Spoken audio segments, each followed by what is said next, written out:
What's your name? Ritambara Nath. Ritambara Nath. No? Where do you belong to? So I belong from Karimganj. You belong to Karimganj. So, introduce yourself. Sir, as you already know, my name is Ritambara Nath. I did my schooling from Karimganj district. After that, I pursued graduation and law from Delhi University. And while after that, I started preparing for civil services. And in persuasion with that, I also completed my post-graduation in political science honors from IGNOU. You have done your post-graduation in political science. Undergrad? Undergraduation in political science. From which college? From Delhi University, Daulat Ram College. Daulat Ram College. This is North Campus, right? Yes. Then you went for your LLB. LLB. From which? Sir, both from Delhi University, law faculty. Okay. When had you had your post-graduation? So post-graduation 21 only. It completed in 21. Post-graduation in 21. Then law? So law is, sir, after I did my graduation, so it was like 2015. You passed your undergrad in which year? 2015. 2015. Then you had your 3 years law, sir. Yeah. 15 to 18 you were in law. Yes. Then 19 to you had a gap year of Yeah, one. I had one gap year. What did you do in that gap year? Sir, I started preparing for civil services, and at the same time, sir, I registered with the Bar Council. I worked for a very brief period of time as a junior advocate in Tisazari High Court. You worked in Tisazari High Court. Like as a junior advocate, I was assisting. Well, as far as I can understand, you have a good credential in terms of your academics and your advocacy, your being in the bar.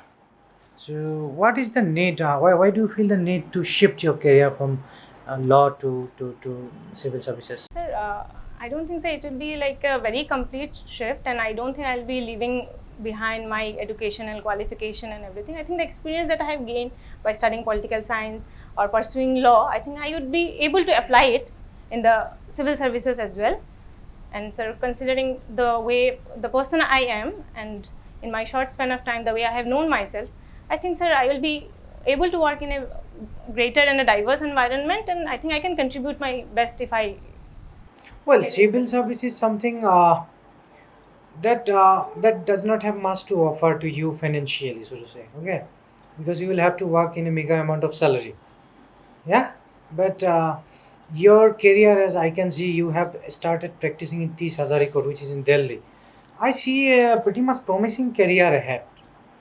So, is it not better to pursue that particular career? Sir, I think I'm, sir, more inclined towards like working in a diverse environment, like more inclined towards. And sir, I do not think like entirely physical financial remuneration will be like. I think it would be to live a standard life. I think the amount of that, and along with the financial remuneration, the additional facilities are also there. So I don't think, sir, like I'll be leaving behind a very lucrative career, and the honor and prestige that even the civil services has to offer. That is also, sir, something I have to calculate. Like I cannot make an entire decision just based on financial remunerations. Okay, very impressive. But nonetheless, be prepared for the vacuity that you will have to face in the future. Okay, you are ready for it? Yeah, that is, sir, obvious, sir. With every job, I think there are positive and negative aspects. But I think like since I have decided to go for it, I should be like I'm up for like both this. You have your background in law and political science, right? So, where is Universal Civil Court mentioned in the Constitution of India? So, Universal Civil Article 44. In the directive principles of state policy, there's the concept of separation of judiciary and executive. Exactly which article mentions this? Not like I cannot recall right. Exactly, I cannot recall. All right. Recently, there are issues about several temples that were being destructed during the Mughal time, perhaps, as per the debates, right? So there is an ongoing protest as to whether they should be reconstructed as temple again. Okay, given that we have a law called the Worship Act of 1991, I guess, right? So, is this feasible even to do that? Sir, I think, sir, nowadays too much of debates is going on in construction. Looking back to the past is also going on. But I think, as a country, as a progressive nation in 21st in this century, I think we should not we should also take into account the scientific and rational thinking, and at the same time, sir, the financial cost that the government has to bear, and not just financial. There will be social impacts also. All right, I understand your opinion. I am saying ki legally is it feasible to reconstruct a temple?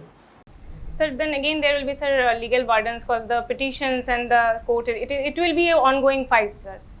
Because the temples that were destroyed also, and after that, if there are the construction, the mosque or something else has been constructed, that has also been going on since like centuries. So it will take a toll on not just, sir, the government, but also like on the people, the belonging the society, and I think it might also give a narrow perspective of our country. That means you say that let the things remain the way it is. Sir, I think, sir, like some things we have to also look into our past, but also we cannot like completely compromise the present scenario. Like if this is also like this can aggravate to a further like political situation problem. So I think it has to be like a very sensitive issue, sir. So it has to be dealt with like a lot of deliberation and discussion, like in a very like yes or no, sir, cannot be like we have to balance both the aspects. Well, in India, we have many Indians rather than one Indian. In fact, there are some scholars who say that in India there is no Indian at all. Can you elaborate on this? Sir, I think, sir, this sentence, sir, portrays the diversity that our country has to offer in terms of language, in terms of religion, in terms of culture, ethnicity. But, sir, like no India cannot like say. I think ultimately the geographical barrier and the country that we are staying. Yes, we are a diverse nation, but, sir, there is no India cannot be like said. We are Indians first, and then we belong to a particular religion or culture or ethnic group. And since last 75 years, I think India as a whole has maintained that sanctity and diversity, and I think we should continue with that. Like, Okay. What is Indian nationalism? Does it conflict with internationalism? so Indian nationalism, sir, as a per se, I think like if I can maybe like to think of my country first, and then as a nationalism, if I have to like consider Indian nationalism, to think of India first, and then as an then look at the international perspective. Have you heard of Rabindranath Tagore's concept of nationalism? Yes, I have heard of. You have read that particular essay, Rabindranath Tagore's Nationalism of India and Nationalism in Japan. No, sir. Okay. In India, there was this British who came in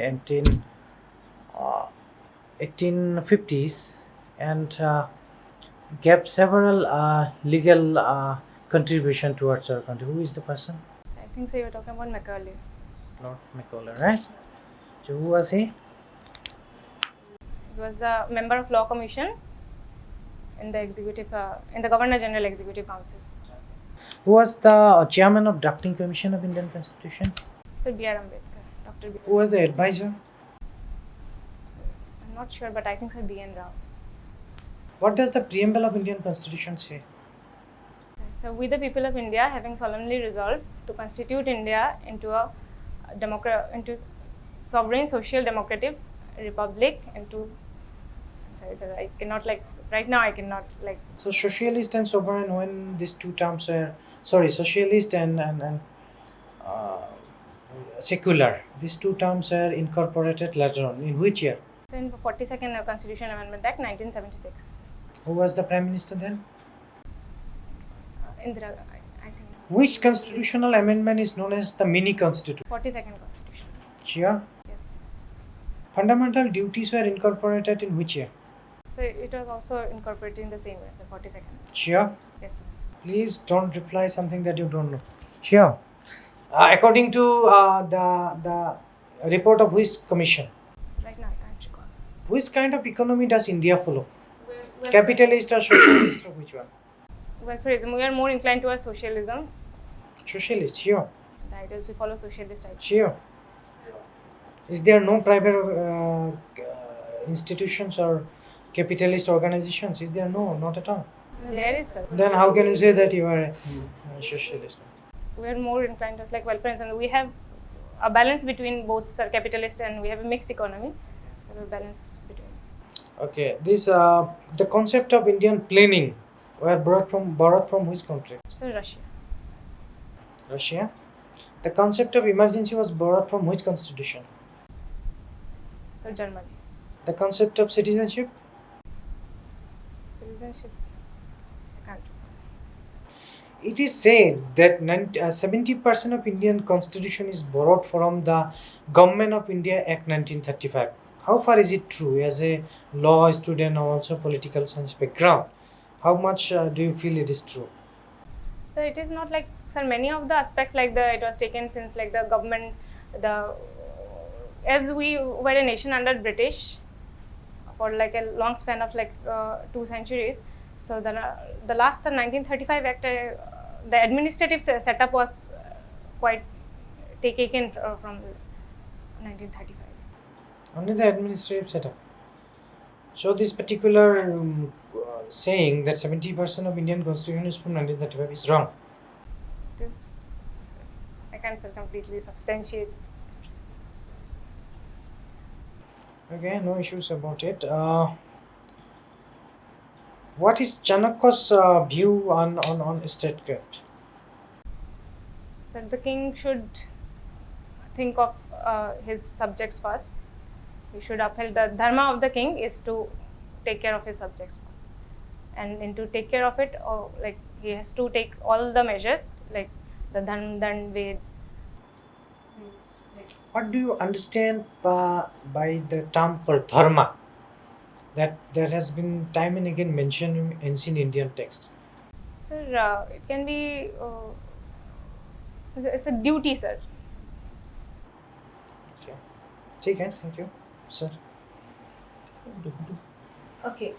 First of all, I would like to know what is the meaning of your name? Ma'am, Ritambara means someone who is a knowledgeable person, who has a diverse field of knowledge. Okay. Now, have you heard anything about media trials? Yes, ma'am. So, you coming from a law background, what is your take on media trials? Media trials nowadays it is basically like the opinions that are displayed, and also like not just the opinions displayed by the media, that like since social media and everything is so common nowadays, like the opinions are so diverse, like it in a way it also deters, like it is kind of a media trial is going on, like before a court is going to give a judgment on any particular matter. It is like already an opinion is created by the media. So at times it is it also making people aware of it, like what a situation is going on or what a particular case is about, but at times also like stressing to just maybe a particular aspect of the case is going on, like it also gives a negative outlook, like it's like a separate trial is going on, like you are not completely relying on the judiciary which needs to make the decision and everything. So it creates a diversity of opinion, and at times also it makes unnecessary hue and cry is created regarding a particular. So, as a law professional, what do you think should be done to put a boundary to these to media violating or interacting with the lawmaking process? I think there is, like in media also, they have their own ethics. Media ethics is also, and I think like they should uphold that also, media ethics. Like they should not completely go into the decision making arena, but as a fourth pillar of democracy, it is the duty of media to make people aware of it. So they can display whatever particular case is going on, or whatever the particular judgment was about, or what like in today or in tomorrow's case, whatever is going on, they can make aware, but the decision making part should be left to the judiciary. It should not be, they should not a boundary should be the media also should uphold their ethics, because judiciary is there to make the decision making power, but the role of everyone as a fourth pillar of democracy and as judiciary and everyone needs to uphold their own, they should stick to their own core duties.